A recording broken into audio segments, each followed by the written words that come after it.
Everyone wants security. Hobbes, Locke, Rousseau, and other political philosophers have long stressed the importance of physical security and secure property rights to the social compact. Without security, society as a whole would be an endless war of all against all. That doesn't sound like fun. There are entire fields like economics, human rights, and other fields trying to understand what we are all entitled to um, purely by the fact that we're human and what we need to live full and self actualized lives. I can't do any of these fields justice in 10 minutes. Rather, I wanted to highlight the fact that human security has many facets, and scholars are going to, we're going to be seeing over the course of the semester, focus on different aspects of it. So right now, I just want to give a brief overview, show all the some of the different things that are going to be included in our conceptualization of human security, and its links to political conflict and the environment. And I think with human security, kind of like peace science, what it is often defined by what it's not, right? Um, and so, in order to understand human security, we often have to focus on the lack of human security in one aspect or another, right? Um, and I think it's easy to kind of take for granted some of these things when they're there, and then you notice when they're gone. One thing that most people outside Australia might take for granted is the fact that we are unlikely to die from snake bites. This is something I am definitely not taking for granted. I was raised in Los Angeles, and for over a decade, I went to a school in a hilly part of Los Angeles, and I can't tell you how many times um, our science teacher would be called out to the PE fields, the baseball and football fields out behind our classrooms in order to catch a rattlesnake that had managed to wander onto the track or onto the grass. I thought that was really cool. You know, as a little kid, I always thought that was kind of cool when they catch live things on campus. As I got older, you get to appreciate um, uh, the fact that I wasn't necessarily hardcore, including after I went to Australia. If you want hardcore snakes, this is the place to be, right? However, I still go out hiking here in Australia, and that's because I know that the hospitals around here stock anti-venom. So if anything happened for the worse, I would the infrastructure that is created by state or by private industry would be developed enough to be able to take care of that problem that I would face.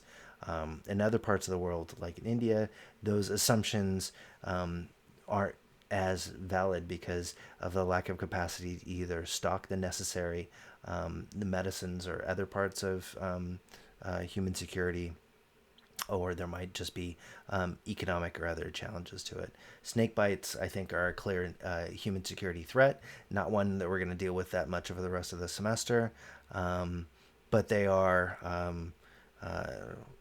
challenges that different people have to face depending on where you are. We'll face different human security challenges.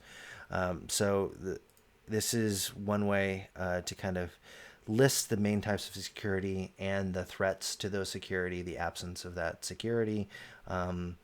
Economic ones where we've talked a bit about today. We're going to be talking about political ones next week.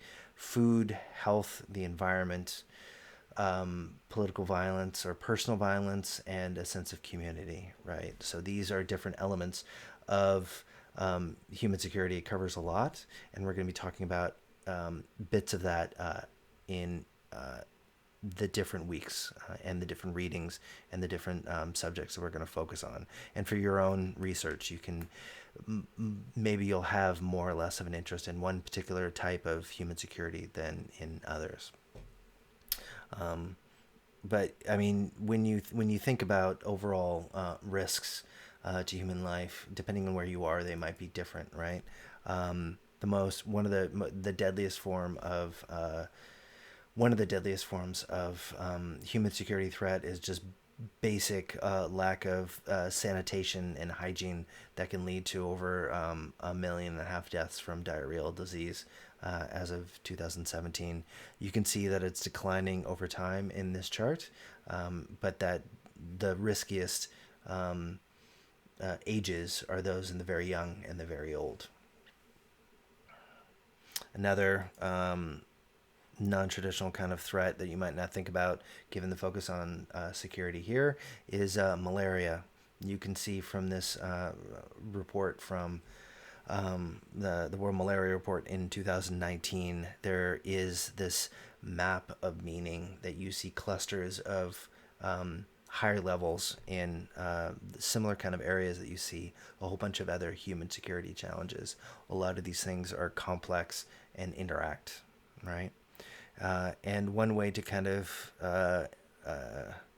incorporate that kind of interaction is through a holistic kind of conceptualization of human security and human development. The UN Development Program has a similar kind of way of differentiating human security according to development, but it includes a lot of the similar kind of things: standard of living, human rights, long and healthy life, which malaria and snake bites would threaten, right? And they create an aggregate index that I touched on a bit last week, in which you have different levels of human development, an overall indicator.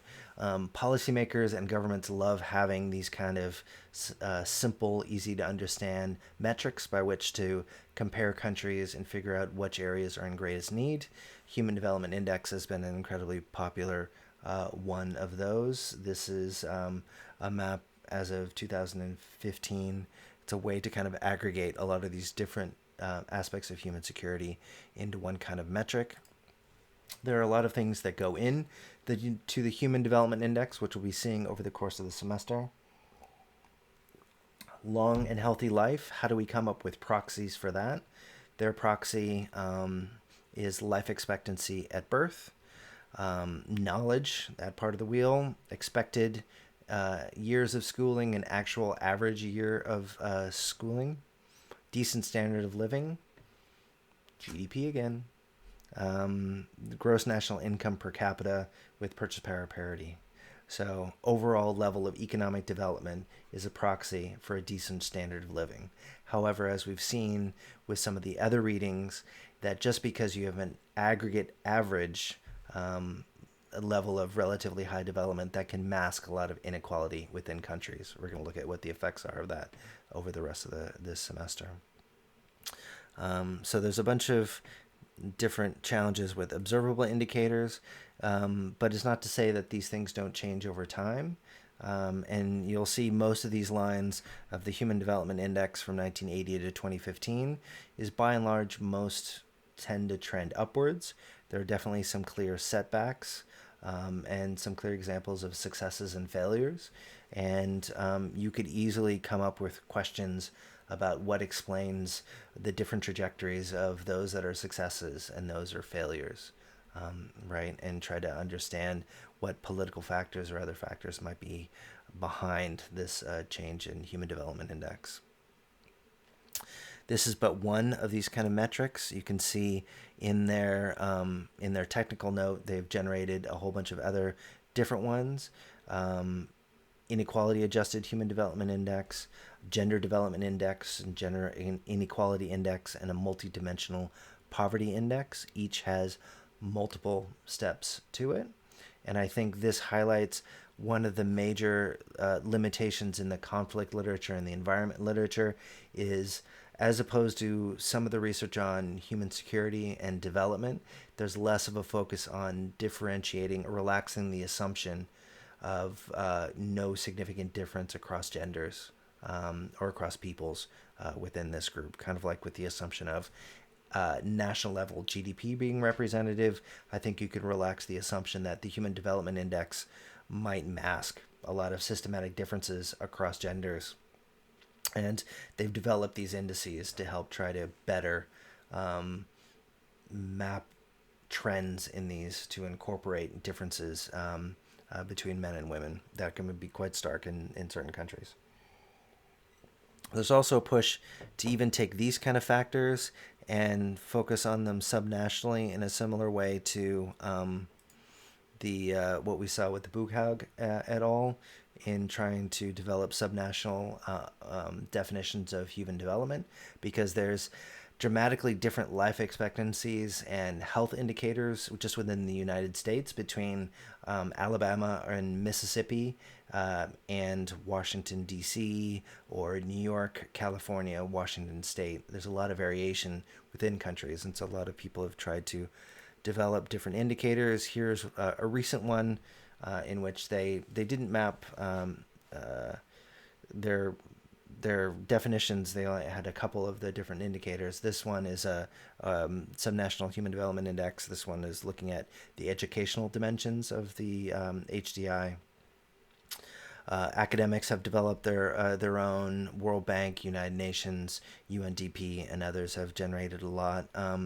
There's a lot of regional differences. Just looking at this map here, that you can see regional differences within the United States. You can see regional differences within Russia or China. Even Australia. There's some different groupings within Australia within the educational attainment. Right, so there is a lot of regional differences that can have important effects on environmental usage, population trends, as well as the likelihood of conflict coming up in different areas. So I think it's important to take that in mind when you try to think about your own theories, your own research, your own argument as to whether there are reasons to focus on either an aggregate level, state level, or an individual level. And we haven't really talked that much about the systems level. I had one student last year who wrote a paper on systemic changes in environmental patterns at the systems level, at the global level. That was really interesting. So that's one that we haven't touched on that much in this class. We focused more on state level and below. That's not to say that you can't look at regional in the sense of multiple countries or global topics. So that this is a brief overview of the different issues within human security. And I mentioned as in the beginning, one of the major reasons why we should care about this is because normatively it matters from a moral standpoint. People should be able to have a healthy life to pursue their own goals. But also because Australia and a lot of the developed countries spend a lot of money to try to develop both within their states as well as in foreign countries. And so I'll leave you with the third lecture question for today. I know there's a lot of differences between perceptions and reality in the U.S. and how much people think the U.S. spends in foreign aid. I'm curious how much you think Australia spends every year in foreign aid. So I'm interested for you to go to Waddle, week 2, question 3. What you think Australia spends in foreign aid as a percentage of GDP. And then feel free to Google, find out what the real answer is, and see whether your guess was too low or too high. And I think I'd be interested to hear how you came up with what your estimate was before you checked. We'll be coming back to international and human security over the next couple of weeks of the semester, so this is just a brief overview.